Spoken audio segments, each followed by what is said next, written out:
They handed me a suitcase on my birthday, said it was for my own good, then left me in a nursing home like I was a chore they'd finally crossed off their list. Hi, I'm Margaret. I'm 62 years old, and the day my daughter-in-law locked me away was the day she thought she erased me. But what she didn't know? I had a secret in my pocket worth millions, and I used it to turn the whole story upside down. Have you ever been discarded by the people you trusted most? Tell me in the comments. When does protecting your peace mean walking away from family? The knock came at noon, right when I'd given up. That morning, I'd woken early, heart fluttering with something that felt dangerously close to hope. I changed my sheets, brushed out my thinning hair, and pulled on my favorite sweater, the soft lavender one with the pearl buttons I only wore on special days. I made pancakes, Brandon's favorite, and set the table for two: syrup, butter, orange juice. Everything just the way he liked it. The clock in the kitchen ticked louder with each passing hour. By 10, I told myself he was just running late. By 11, maybe he forgot, but only because he was stressed. But by noon, I stared at the cold pancakes and empty chair across from me and told myself to stop being foolish. My birthday didn't mean what it used to, not to anyone but me. Then came the knock. I opened the door to find Brandon standing there, holding a grocery store bouquet, yellowed roses already sagging under their plastic wrapping. His smile was tight, eyes darting past me like he was afraid I might hug him too long. "Happy birthday, Mom," he said, voice too bright. "You came?" I asked, unable to hide the tremble in my voice. "Of course," he said, patting my back in the kind of stiff way someone might touch a coworker. He glanced at his watch. "Go get dressed. We've got lunch reservations." I didn't question it. I didn't ask where. I was too hungry for his presence to risk scaring it away. I grabbed my coat and the purse with the broken clasp, slipped on my shoes, the ones that always pinched but made me feel polished. I took one last glance at the table and the pancakes that would now go uneaten. We didn't talk much in the car. He put on talk radio, and I watched the fall leaves swirl by outside the window, gold and rust brilliant against the blue sky. I remember thinking how beautiful everything looked that day, how strange that beauty could hurt. It was when he took the turn onto Millstone Drive that my stomach twisted. There were no restaurants here, no shops, just old trees lining a winding path towards something I hadn't seen in years. "Brandon," I asked, "where are we going?" He cleared his throat. "We just need to make a quick stop." My hand gripped the door handle. A feeling like ice water trickled down my spine, and then I saw it. The sign, Willow Pines Senior Living. The letters curled in fake elegance, like they were trying to soften something cold. I turned to him. "What is this?" He kept his eyes on the road. "Mom, we need to talk." "No," I said, already knowing. "It's just, you live alone. You said yourself last week you forgot to lock the stove." "That's not memory loss," I snapped. "That's being human." He sighed. "Look, it's safe here. There are people your age, activities. It's a really nice place. We toured it last month." "We?" The silence told me who the "we" was.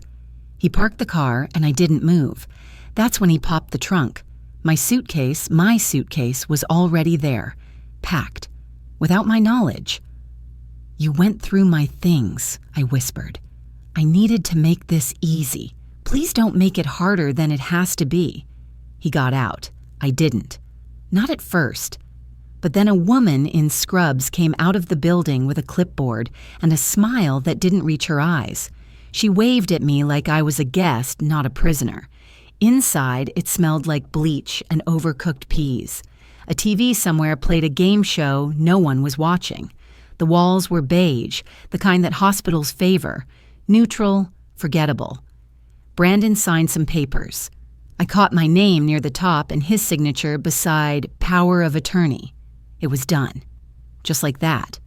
They led me down a hallway lined with framed watercolors of birds. I couldn't feel my legs. The room they gave me was small. A single bed with adjustable rails, a dresser, and a window that faced a brick wall. There was a laminated activity calendar pinned beside the light switch. Today's event, bingo at 3. I sat on the edge of the bed, still in my coat. No one told me to unpack. I don't think they expected me to. Brandon poked his head in once before leaving. "I'll call," he said, then added, "This is for your own good." That was the last thing he said to me that day. Hours passed. I stared at the wall until the light outside turned gray. The bouquet sat in the corner, still wrapped. I opened it out of reflex. The flowers were bruised from the ride, their stems bent and broken. I looked around at the room, the bed, the institutional chair, the industrial blinds, and I felt something inside me sink. Not break. Not yet. Just lower itself into some hidden place. There was a birthday card taped to the mirror. I hadn't seen it before. The handwriting wasn't Brandon's, probably a nurse. It read, "You're going to love it here." I read it again, "Love it here." They hadn't brought me here for care. They had brought me here to disappear. I wasn't a mother anymore. Not really. I was a patient, a liability, a task to be managed. I lay back on the bed, shoes still on, arms crossed tightly over my chest. I stared up at the ceiling tile with the hairline crack running through it. That crack? It looked familiar. Not because I'd seen it before, but because I felt like it. A fine split across the surface of something still pretending to be whole. And in that silence, I finally let myself ask the question that had been forming all day. Was I ever anything more to them than a responsibility they couldn't wait to drop? The mattress was too stiff, but not as hard as the silence. I lay awake that night, shoes kicked to the floor, coat still bunched in the corner of the bed where I'd thrown it hours earlier. I hadn't bothered to change into the floral printed nightgown they'd folded neatly on the chair, the one with the tag still on like someone expected I'd just settle in. The hallway outside my door buzzed with quiet. The occasional shuffle of a nurse's shoes, the murmur of a distant TV game show that never quite reached a punchline. Somewhere down the hall, someone snored, low and rhythmic, and through it all, the smell of antiseptic clung to the air like bad news. I tried to distract myself the next day. Anything to avoid sitting alone, staring at that beige wall with its one framed watercolor of a cardinal perched on a branch that never moved. I picked up the crossword puzzle from the hallway table, filled in half the clues, then stopped. Not because it was hard, but because I realized I wasn't actually trying to solve anything. I was just filling time. I made a point to watch the news in the common room, sat in the back corner with the volume turned low, the anchor's words bleeding into background noise. My fingers traced the seams of my sweater as I listened, but I couldn't tell you a single story they covered. What do headlines matter when your world has already ended? A few residents mumbled to themselves. One woman kept asking for her husband. Another man stared at the wall, lips moving without sound. They were not unkind people, just faded, and I worried the same would happen to me. Then Ruby walked in. She wasn't part of the regular rotation. I would have remembered her. Young, no more than 30, with tight braids tucked neatly beneath her scrub cap and a badge that read RN, Volunteer Staff. Her voice was soft but not sugar-coated. She didn't use that high-pitched, pitying tone the others adopted around us like we were all toddlers on the verge of tantrums. She came to check my vitals, clipboard in hand, but her eyes kept scanning my face. "Margaret Taylor," she said, smiling gently. "You've got good posture for someone they claim is falling apart." I blinked. "Is that what they say?" She didn't answer directly. Instead, she took my pulse, then paused before writing it down. "You don't belong here," she said almost too quietly. "You're not gone." My throat tightened. I hadn't cried since I arrived, not even when I saw my suitcase sitting in the trunk, but that one sentence cracked something open. I didn't speak, afraid that if I did, the dam might break. Ruby stood and gave me a look that felt more like a question than a statement. "I'll come by later," she said. "I've got something for you." I didn't know what she meant, but I nodded anyway. That evening, after dinner, bland chicken over rice and a cookie that tasted like cardboard, I returned to my room. I tried to read an old novel I'd brought in my purse, but the words blurred. I set it aside. It wasn't long before Ruby returned. She looked around like someone sneaking a friend into a school dance. "I found this when we were clearing out Mr. Henley's things," she whispered, holding out a folded piece of paper, tucked in the back of his Bible. "No one claimed it." I took it. The paper was soft from age, corners bent. It was a lottery ticket, 2 weeks old. "You want me to try my luck?" I asked, trying to sound amused. My voice came out thinner than I wanted. Ruby winked. "Hey, stranger things have happened." She left before I could thank her. I held on to the ticket for hours, thought about throwing it away, thought about laughing it off. Instead, somewhere around midnight, when the halls were quiet and the nurses had done their last rounds, I crept to the lounge where the facility's old desktop computer sat. It took a full 5 minutes to boot, another 5 to find the state lottery website. My fingers trembled as I typed the numbers into the search bar. I double-checked the date, triple-checked the numbers. Then I stared at the screen, matched. Every single one. I blinked, refreshed the page, looked again. The result didn't change. I didn't feel joy. I felt fear. My hand shot to my mouth as I leaned back, the plastic chair creaking beneath me. The glow of the monitor cast shadows across the room, and for a moment I imagined someone would burst through the door, accuse me of stealing, drag me back to that beige room and lock the door. I wasn't even sure how much it was worth, but it said jackpot claimed. 7 figures, at least.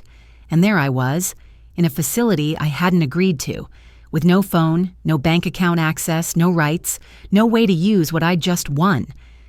I printed the confirmation page and folded it small, slipping it inside my bra like a treasure map no one could know about.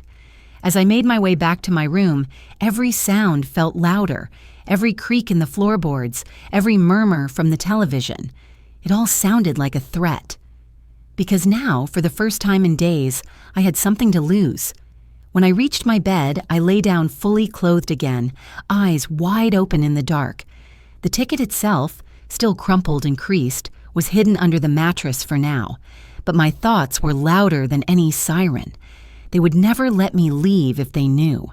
They wouldn't believe I was lucid. They would think I was confused, delusional, or worse, dangerous. And then the thought came like a whisper. Was this why they'd brought me here in the first place? To keep me silent? My daughter-in-law had always been polite on the phone, kind even. But in the months leading up to this, she'd started asking questions about my bank account, about planning for the future, about who had access to my records in case something happened. Now I understood. I turned to face the wall, the same crack in the ceiling slicing the silence in half. The birthday card was still taped to the mirror, the edges curling now. "You're going to love it here." I clenched my jaw. They thought they'd locked me away for good. But now I had leverage, and leverage changes everything. I had a secret worth killing for, and no phone to call for help. Escape didn't look like running. It looked like paperwork. It began in the break room behind the nurse's station, next to a humming soda machine and a microwave that smelled faintly of burnt popcorn. Ruby had handed me a small paper cup of lukewarm tea and whispered, "He's coming today. Around 3. We'll keep it quiet." I nodded, hands trembling just enough to make the tea ripple. When Aaron arrived, I didn't expect someone so young, mid-30s maybe, brown hair, pressed slacks, no tie. He looked more like someone who fixed computers than someone who fixed lives. But when he sat across from me, he didn't waste time. "Margaret," he said gently, sliding a tablet across the table. "Ruby told me enough. You want out." I looked him straight in the eye. "Not just out. I want to disappear." He didn't flinch. "Then we'll need to move fast," he said, opening a folder already lined with forms. That afternoon was a blur of signatures, initials, and deep, careful breaths. Aaron guided me through it all, establishing a blind trust, registering a temporary mailing address, setting up a legal firewall so the winnings couldn't be traced directly back to me. I can't use my name, I said. You won't have to, he replied. By sunset, I had a new identity on paper. Not Margaret Taylor, vulnerable and tucked away in a nursing home, but a legal entity, shielded, silent, protected. Aaron handed me a phone, cheap, prepaid, the kind that didn't require a name or ID. Use this only for me, he said, and only from safe places. I nodded again, this time steadier. Tomorrow, Ruby whispered later that night, before dawn. I'll help you get out. That night, I didn't sleep. I repacked my suitcase, this time with intention. No framed photos, no jewelry, no keepsakes, just clothes, the printed confirmation of the lottery numbers, and the burner phone. I slid the envelope of legal documents between two sweaters and zipped it tight. When Ruby came to my door just before 5, she didn't speak, just helped me pull on a donated coat, handed me a knit hat, and gave me a hug that lasted longer than I expected. You sure? She asked, her voice barely above a breath. I was. We moved down the hallway like ghosts, silent, slow, unseen. No one noticed an older woman leaving early. No one asked. I climbed into the waiting car Aaron had arranged, and by the time the sun broke the horizon, I was halfway across the state line. The house was small, red brick, 1 story, set back behind a grove of spindly trees just beginning to shed their leaves. It looked forgotten. Perfect. Aaron met me there and handed over a single key. No cameras, no nosy neighbors, just space I walked through the place like someone tracing a dream with their fingertips. The living room had a fireplace, dusty but real. The kitchen smelled like old wood and cinnamon, though I knew that was just my imagination reaching for comfort. The silence was deafening. For 2 days, I didn't unpack. I sat on the couch wrapped in an old quilt, watching leaves scatter across the yard. The phone didn't ring. No one knocked. I was finally unreachable. But freedom has a strange weight to it when it arrives too late. On the 3rd day, I opened the file Aaron had helped me put together and began looking through my old paperwork, tax documents, joint accounts, statements I'd saved over the years, tucked into drawers without thinking. That's when I found the first forged signature. It was my name, Margaret Taylor, written with the same loop on the G, the same tilt to the T, but it wasn't mine. The document was dated 2 years ago, co-signed by my late husband Richard, but Richard had been dead for 3. I stared at it for a long time, heart pounding in my ears. Then I pulled out the next folder, another loan, then another. Lines of credit, authorizations, withdrawals I didn't remember making, pages stacked with numbers that didn't belong to any budget I'd ever kept. They all had our names, all neat, clean, too perfect, and always Brandon listed as the agent of record. My hands trembled as I flipped page after page. The betrayal I'd felt being dropped at Willow Pines was nothing compared to this. That had been cruelty. This was theft, controlled, calculated. He hadn't just taken my trust. He'd taken our money, our future, my name. I remembered every urgent call he'd made over the years. Just a small loan to get us through. The market's just bad right now. We'll pay you back, Mom. Lies, strung together like garlands at Christmas, and I'd swallowed them all. Because I loved him. Because I thought I was helping. Because I didn't think my son, would use my own signature to rob me blind. I sat back on the floor, surrounded by documents. The air felt heavy, like the walls were closing in. My breath came short, sharp. Then something inside me shifted. This wasn't just about escape anymore. This wasn't just about freedom. It was about truth. I grabbed the phone and called Aaron. I found something, I said. What kind of something? Forged signatures, loans, my late husband's name after he died. This goes back years. There was a pause on the line. Do you want to press charges? He asked carefully. Not yet, I said, voice cold. I want to see how deep it goes. He understood without needing more. I'll send you a secure folder, he said. Start scanning everything. I nodded. I'm done hiding. I didn't cry. I didn't scream. I documented. Each page I labeled. Each signature I highlighted. I printed copies and stored them in a lockbox under the floorboard of the hallway closet. Next to the ticket, the will, and a note that read, "If you find this, read everything. Start with page 1. By the time I closed the last folder, the light outside had faded into deep blue. I looked out the window, watching the last leaf spiral to the ground. I didn't know what tomorrow would bring, but I knew one thing for certain. I wasn't hiding anymore. I was hunting. They didn't need me to be insane, just to seem that way on paper. That was the part that stung the most, not the betrayal, not even the silence that followed it, but the cold, bureaucratic efficiency of it all, as if my entire life, my thoughts, my memories, my voice, could be reduced to a set of questionable voicemails and the signed opinion of a stranger I'd never met. I remembered now, with sharp clarity, how Brandon had once asked me to re-record a birthday message for his daughter. The last one sounded a bit confused, he said, smiling too much. Back then, I'd thought nothing of it, but now I could hear it in his voice. The careful calculation, the rehearsal. He'd been gathering ammunition long before I realized I was at war. The court hearing was held in a stone courthouse in downtown Dayton, the kind that echoed with every step, like the walls were listening. I wore a navy blue coat with silver buttons and my late husband's watch, a small armor of memory. Aaron met me outside, calm, unshakable. "They'll throw a lot at you," he said as we walked through the heavy doors. "Just stay steady. We have the truth." Brandon was already seated in the front row, looking the part of the concerned son. Crisp shirt, tie knotted just a little loose, eyes wet like he hadn't slept. His wife sat beside him, legs crossed, chin high, glancing at me like I was a risk assessment, not a person. The judge, an older man with a lined face and tired eyes, called the court to order.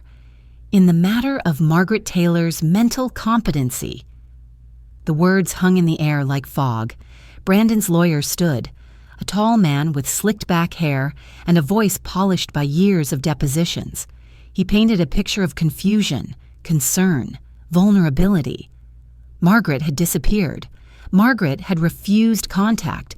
Margaret had shown signs of cognitive decline and paranoia. He introduced voicemails, edited, sliced, stripped of context. My voice came through the speaker like a ghost, frantic, emotional, lost. One message was just me muttering about the garden being overrun with weeds. Another, me asking Brandon to call back because I'd misplaced my wallet. The room shifted. I could feel the assumptions settle like dust on polished wood. Then came the expert letter from a psychiatrist I'd never met, claiming concerning behavioral patterns, neighbor testimony that I was confused about dates, a statement from an old family friend saying I'd seemed paranoid lately.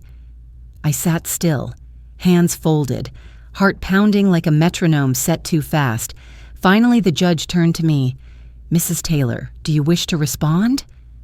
I stood slowly. Let the room feel that silence. Let them look at me, not as a stack of files or a shaky voice on a voicemail, but as a person. "My name is Margaret Taylor," I said. "I am 62 years old. I have gray hair. I misplace things. I say strange things when I'm tired, but I am not mentally incompetent." I opened the folder Aaron had placed before me and handed the judge the first document.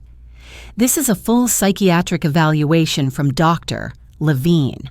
3 hours of examination, cognitive tests, personal interviews. Her conclusion, I am of sound mind and judgment." Next came phone records, proof of rational communication, medical reports, clean, an affidavit from Aaron detailing my decisions, legal and deliberate, to leave Willow Pines. I looked at Brandon then, let my eyes land on his face like a gavel hitting wood. "You left me in a home like I was nothing," I said. My voice didn't shake. "I am not nothing." The courtroom didn't gasp. It didn't need to. The stillness said enough. Aaron stood beside me, silent but grounded like an oak. Brandon's lawyer objected. The judge held up a hand. Let her speak. So I did. This isn't about concern, I said. This is about control, about silencing someone you no longer find useful. I gave my life to this family. I gave my son love, money, patience. And when I became inconvenient, he repackaged my fear as confusion. The judge leaned back, thumb tapping the report. I need time to review these materials, he said. But based on this evidence, I'm inclined to believe you are competent and capable. This hearing is adjourned pending final judgment. All account access will remain frozen until then. I nodded. Not victory, not yet, but validation. That night, I didn't go back to the Tennessee house. I stayed in a hotel room Aaron had reserved under a different name. The window overlooked a parking lot. The mattress was too soft. The silence rang louder than the one at Willow Pines. But I slept. Not well, but honestly. Because even as the legal lines blurred, even as Brandon walked out of that courtroom with fists clenched and jaw tight, I knew something he didn't. He thought this ended with a judge's stamp. But I knew this wouldn't end with a gavel. It would end with fire. When a mask cracks, it doesn't break clean.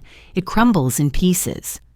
I watched it happen slowly, the unraveling of Brandon's carefully crafted image. First came the interviews, local news segments showing a well-dressed son seated on his couch, framed by family photos and tasteful throw pillows. She's always been strong, he said, voice soft, eyes just moist enough to look sincere. But ever since Dad passed, it's been harder. We just want what's best for her. I paused the clip, rewound, watched again. There it was, in the corner of his smile. The same expression his wife had worn when she whispered, "She just seems so off these days." Like pity was a currency they could spend. I didn't scream at the screen. I didn't throw the remote. I just sat there, still, with a pen in my hand and a notebook on my lap, because they thought I was invisible. And I had learned that the most dangerous people are the ones who stay quiet until they're not. Aaron had already filed a full statement with the court, and we were waiting for the final ruling to solidify my autonomy. But we didn't wait for justice to trickle down. We moved first. The file I'd spent weeks assembling, the forged documents, loan records, fraudulent tax returns, and falsified notary stamps, was mailed anonymously to the Department of Justice. No return address, no fingerprints, just a simple heading inside: Identity Theft and Elder Fraud. Case summary, Brandon Taylor. At the same time, I transferred $5 million into a national nonprofit that specialized in legal aid for elder abuse survivors. No name attached, no announcement, just a quiet ripple that would eventually become a wave. I didn't do it for glory. I did it because silence wasn't safety anymore. It was complicity. The press didn't know my name yet, but they sensed a fracture. Sarah, the journalist who had reached out after the first court hearing, called Aaron again. She says she'll keep it confidential, he told me. Wants to talk. No photos, no names. Just the truth. I thought about it for a long time. Then I said yes. We met 2 towns over, in a booth at a cafe that smelled like burnt coffee and cinnamon rolls. I wore sunglasses and a scarf, not because I thought it would fool anyone, but because I needed the illusion of armor. Sarah didn't push. She just asked questions and let me talk. About the home, the betrayal, the silence. About what it feels like to be locked away not because you're sick, but because you're inconvenient. When we finished, she put away her recorder and looked me in the eye. "Why now?" she asked. "Because I've spent too many years letting other people write the narrative," I said. "And I'm not a footnote in my own story." The article ran 2 days later. Mother or Millionaire, the silencing of Margaret T. No last name, no photo, just a woman in shadow holding a file folder that could burn a reputation to ash. Public sentiment began to shift. Online, people started asking questions. Why hasn't the mother spoken? Why does the son have access to her accounts if she's alive and competent? Something feels off. Brandon responded with another interview. I just want my mom to be okay, he said, clutching a mug that read #1 son. I almost laughed. I think someone's manipulating her. This isn't like her. And for once, I agreed. This wasn't like me, because the old me would have stayed quiet, would have hoped things would work themselves out, would have trusted the courts, the family, the system, but not anymore. That week, I filmed a message on Aaron's tablet. Just me. No background music, no filter. If you want my side of the story, I said, looking directly into the lens, don't ask Brandon. Ask the system that tried to erase me. We didn't release it publicly. We just sent it privately to extended family, a few trusted contacts, and one elder advocacy group that had been asking for a spokesperson. It spread like fire. That same night, Brandon's tone changed. No more humble concern. Now he accused the media of sensationalizing a family matter. I made tea, sat on the porch, watched the wind rattle the windows like it was trying to remind me of something I'd forgotten. The next morning, my phone buzzed. Aaron. The DOJ acknowledged receipt of the documents, he said. They're opening a file. I closed my eyes. The sound of justice isn't always loud. Sometimes it's just a manila envelope landing on the right desk at the right time. Later that afternoon, Sarah called again. People want to know more, she said. We can do it your way. No surprises. This time, I didn't hesitate. Yes, I said, but I'll choose the room. I'll choose the words. The interview was scheduled for next week. The house was quiet that night. Too quiet.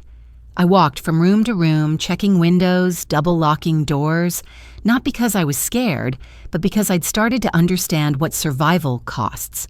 You learn to anticipate, to listen, to prepare for storms, even when the sky is clear. I stared into the mirror for a long time, tracing the lines on my face, the ones Brandon tried to frame as decline. But they weren't signs of decay. They were battle scars, every one of them earned. And if he thought he could paint me as deluded, if he thought pity could be weaponized again, he had another thing coming. Let them keep talking. I was getting ready to speak. For the first time in months, I wore lipstick, not to impress, but to mark the moment. A soft, muted red. Nothing too bold, just enough to say, I'm here. I've survived. I choose to be seen.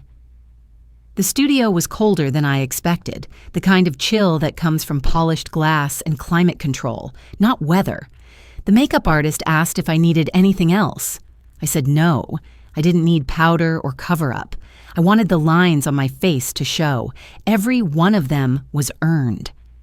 Across from me sat Sarah again, this time not in a corner booth, but under studio lights, her clipboard folded on her lap.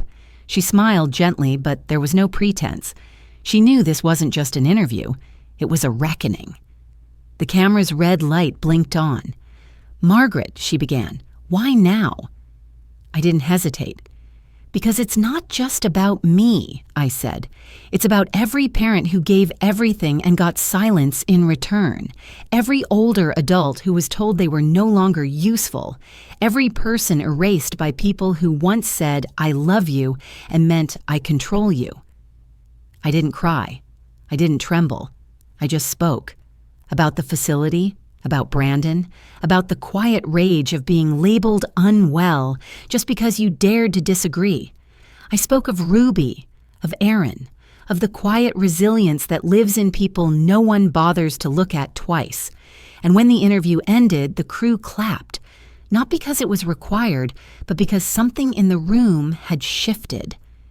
That same evening, Brandon's name appeared across headlines.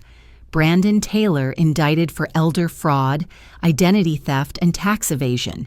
Not concerned son, not caregiver. Just a man who got caught in the act of erasure. I didn't gloat. I didn't toast. I just sat on my porch, watched the dusk settle across the Tennessee sky, and exhaled for the first time in what felt like years. 2 weeks later, I returned to Willow Pines. Not through the back door, not in borrowed clothes. I walked in the front, shoulders square, chin up. The lobby was brighter now, fresh paint, a small library cart near the corner, and behind the desk stood Ruby, beaming. "You came back," she said, stepping around the counter and hugging me tight. "Of course I did," I whispered. "I promised I wouldn't forget." She led me down the same hallway I once crept through like a ghost. Only now every step felt deliberate, measured. In the new activities room, painted a soft sage green with wide windows, chairs had been set in neat rows. Staff, residents, even some family members sat waiting. Ruby introduced me. "This," she said, her voice thick with pride, "is Margaret Taylor. And she's not a resident. She's a revolution." I stepped forward, holding my notes but not needing them. "You are not a burden," I said. "You are not forgotten, and you are not finished." The words weren't just for them. They were for me. For the woman who once sat on a nursing home bed in her coat, wondering if she'd been thrown away like a piece of furniture no one had space for. After the applause, I walked to the front desk.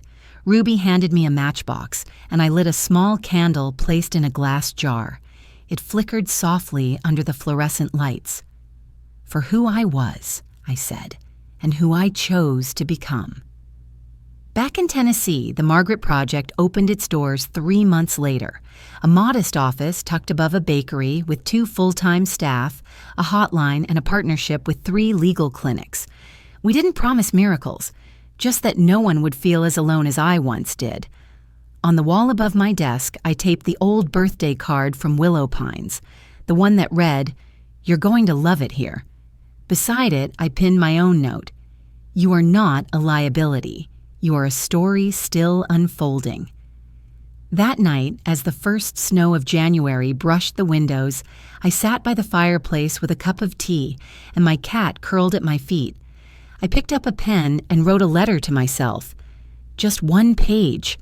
"Dear Margaret, you were never broken. You were boxed in. And when the walls closed, you didn't shatter. You rose." I folded it and placed it in the same wooden box that once held fear, now repurposed for truth. Because for the first time, I didn't feel erased. I felt written in bold. As the applause faded and I stepped away from the podium, I felt something I hadn't felt in years. Seen. Not as someone's mother. Not as someone's mistake. Just me, whole and standing. No one has the right to make you invisible. And sometimes, the most radical thing you can do is refuse to disappear. Speaking your truth won't always be easy, but it's how we reclaim our place at the table. If you've ever been made to feel small or silenced by your own family, share your story. Let's remind each other, we're still here. We are not finished.